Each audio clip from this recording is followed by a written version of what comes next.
Okay, kasuway na mo ani. Karon nakadawat kog notification ni nga na ako ng page kay na ay identified as unoriginal. Yeah, kaya pa kayo og logo. So, na kuyawan ko so akong gi-click then caps lock man. Bold pagid ng dili caps lock, bold ang letters niya, italize o niya na hatag nga link dili kasagaran kay kung ang meta mo restrict di man sila mo hatag og instruction o saon nga ma-recover nimo imong hangguan. Wala, ikaw mamita pagi nga ma-recover nimo kay nakasuway naman ko na restricted ko. Kunya karon giingnan ko, we have scheduled your page to be deleted. Ako yawa lagi, baka kita ka na napay logo sa meta. Kunya napay appeal na button. Kung imo na i-click tong appeal na button, moadto ka og kanang mura siya og form, no? Wala na ako nag-i-click.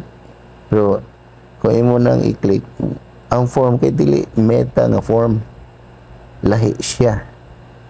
So nagduda na ko kay ni tanap ko sa akong email, wala may email nga nakadawat ko nga na ay problema akong Facebook kay connected man na ang Facebook sa imo ang email pod.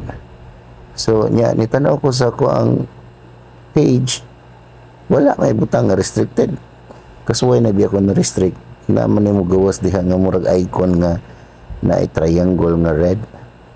Sa ako apong monetization na status, wala may red. Na puro mo na green.